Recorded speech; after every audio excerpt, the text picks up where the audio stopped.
손흥민 같은 주장을 갖는다는 것은 모든 감독들의 꿈입니다. 요즘 선수들에게서는 프로 의식마저 결여되어 있죠. 나 때는 라이벌 매치에서 패배하면 부끄러워서 고개조차 들지 못했습니다. 오늘 맨유는 리버풀을 상대로 훌륭히 맞서 싸웠습니다. 심지어 모든 선수들이 부상을 빠진 와중에도 말이죠. 하지만 만약 맨유의 주장만 정상적으로 출전했다면 이 경기를 승리했을지도 모릅니다. 그러나 맨유의 주장인 페르난데스는 경고 누적으로 오늘 경기를 출전하지 못했죠. 감정을 절제하지 못해서 가장 중요한 라이벌 매치를 출전하지 못한다니 최근 토트넘을 이끌고 있는 손흥민과 참 대조되는 모습입니다. 프리미어 리그 선수들은 손흥민의 프로의식을 본받아야 할 이유가 있습니다. 그의 리더십 덕분에 지금 토트넘이 다시 부활하고 있기 때문이죠. 마음만 같아서는 우리 팀 주장과 손흥민을 바꿔버리고 싶네요. 최근 맨유와 리버풀의 경기가 끝난 후 맨유의 레전드 루니가 보인 반응이 화제입니다. 원래 맨유는 프리미어 리그를 지배하던 굉장한 역사를 지닌 빅클럽이었고 리버풀도 역사라면 둘째가라면 서러울 팀이지만 지난 수십 년간 리버풀은 줄곧 퍼거슨의 맨유에 눌러왔습니다.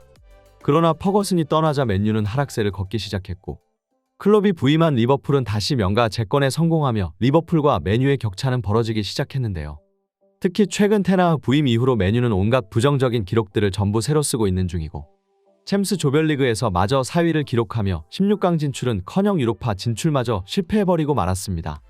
리버풀은 현재 아스날과 리그 경쟁을 치열하게 벌이고 있는 중이고 최근 맨시티가 크리스탈 팰리스에게 발목 잡혔기 때문에 이번 맨유전 승리로 승점 차이를 더욱 벌리겠다고 다짐하고 있었는데요. 하지만 그에 비해 맨유의 자존감과 스쿼드는 초라하기 짝이 없었습니다. 카세미루, 맥과이어, 마운트, 마르티네즈와 같은 주전급 선수들이 전부 부상으로 빠져버렸고 2005년생의 어린 선수가 선발로 출전했을 정도니 현재 맨유가 처해 있는 상황이 얼마나 암담한지 대충 감이 올 텐데요. 하지만 어쨌든 이 둘의 대결은 엄청난 흥행 카드로서 전 세계 축구 팬들의 관심을 한 곳에 모았으며 맨유는 원정팀들의 무덤이라 불리는 안필드에서 리버풀의 공세를 간신히 막아내며 이 경기를 0대0 무승부로 끝마치는데 성공했습니다. 리버풀은 사실상 이 경기를 이미 이긴 것이나 다름없다고 생각하고 있었기 때문에 무승부에도 마치 패배한 느낌이 드는 건 어쩔 수 없었는데요. 이 경기를 지켜보던 맨유 레전드들은 경기 결과에 환호했으나 오직 맨유의 전 공격수인 웨인 루니만은 생각이 달랐습니다. 로이키는 이 경기에서 맨유의 주장인 브루노 페르난데스가 출전할 수 있었다면 오히려 승리를 가져가는 것은 맨유가 될 것이라고 얘기했는데요. 그리고 덧붙여 손흥민의 품격 있는 리더십을 언급하면서 최근 토트넘이 질것 같은 경기를 이기고 맨유가 반드시 이겨야 하는 경기에서 항상 무릎 꿇고 마는 것은 바로 두 팀 주장의 리더십에 발생하는 차이라고 말했습니다. 사실 오늘 점유율을 더 높게 가져간 것은 리버풀이었지만 맨유는 경기 중간중간 뛰어난 역습을 펼치며 리버풀의 간담을 서늘하게 만들었는데요. 하지만 박스 타격에 능한 브루노 페르난데스가 이 중요한 경기에서 빠져버렸기 때문에 맨유는 찬스들을 제대로 살리지 못하며 결국 역전의 기회를 놓치고 말았습니다. 리버풀 원정에서 만족스러운 성과를 거두었음에도 웨인 루니가 화를 내는 대목이 바로 이런 건데요. 경기 전 예측과는 별개로 이번 경기 맨유는 확실히 리버풀을 잡을 뻔했고 주장 브루노 페르난데스가 바로 전 경기에서 어처구니 없이 퇴장만 당하지 않았다면 오히려 리버풀에게 한 방 먹이는 쪽은 여기가 될 것이라는 반응이었습니다. 나는 항상 손흥민을 맨유로 데려오고 싶었다. 그는 뛰어난 선수이자 역대 최고의 주장이다. 특히 정신 상태가 썩어빠진 현 맨유를 구원해줄 인물이라고 굳게 믿었다. 손흥민이 맨시티를 상대로 비기고도 경기장에서 짜증을 낸 이유를 알고 있는가? 결정적인 기회에서 패스를 받지 못하자 역전 찬스를 놓쳤다며 흥분하는 모습을 보였었다. 나는 손흥민의 그 승부욕이 참으로 인상 깊었다. 절대적인 언더독 입장에 있는 팀에서 뛰면서 프리미어 리그의 거인인 맨시티를 자신의 발로 직접 무너뜨렸음에도 손흥민은 무승부라는 결과에 만족하지 않고 경기 마지막까지 역전의 기회를 모색하고 있었다. 이것이 현 맨유와 토트넘의 가장 큰 차이점이다. 고작 선수 한 명의 위닝 멘탈리티에서 커다란 차이가 발생한다.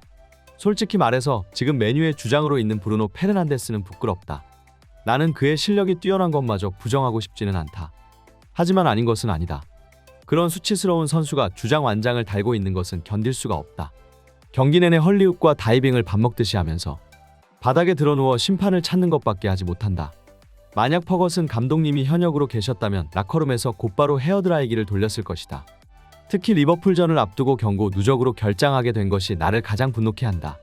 어떻게 라이벌 매치를 앞두고 카드 관리도 못하는 선수가 있을 수 있나?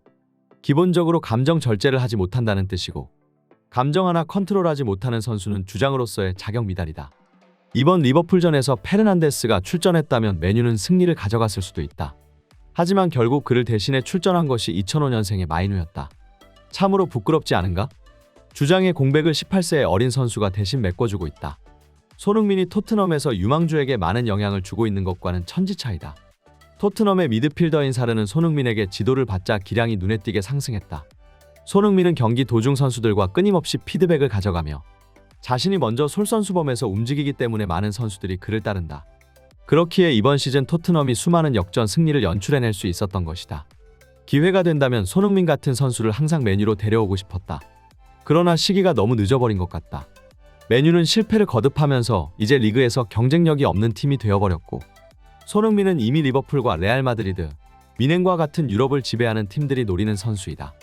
프리미어 리그의 전설적인 공격수들끼리는 통하는 게 있는 것인지 웨인 루니는 항상 손흥민을 고평가해왔었고, 특히 손흥민이 가지고 있는 리더십에 큰 감명을 받은 듯 싶었는데요. 여기에 전 맨유 레전드인 로이킨마저 지난 몇 년간 맨유의 주장인 브루노 페르난데스를 계속해서 저격해왔고, 그때마다 항상 비교 대상으로 손흥민의 이름을 꺼냈습니다. 퍼거슨의 맨유가 프리미어 리그를 지배하던 시절, 게리 네빌과 로이킨, 루니와 퍼디난드 같은 카리스마 있는 주장들이 많았기 때문에 이제는 은퇴한 맨유 레전드들이 그와 같은 품격 있는 주장을 다시 보고 싶어하는 것도 당연할 텐데요. 손흥민은 최근 뉴캐슬과 노팅엄 포레스트전을 연속으로 승리하면서 분위기 반전에 성공했고, 이제 맨시티와 고작 승점 차이가 1점밖에 나지 않고 있기 때문에 여전히 토트넘과 손흥민은 다시 리그에서 돌풍을 일으킬 준비를 마쳤습니다. 하지만 이런 중요한 시기에 자꾸 외부에서 손흥민을 뒤흔들고 있는데요.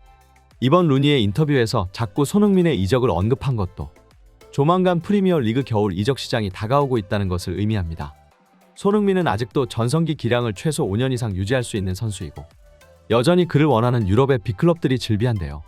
손흥민은 현재 포스테코글루 감독과 아주 좋은 관계를 맺고 있고 서로를 전적으로 신뢰하고 있으나, 손흥민도 30줄이 넘어가는 나이이기 때문에 포스테코글루 체제 토트넘의 성장을 언제까지고 계속 기다려줄 수만은 없는 노릇입니다.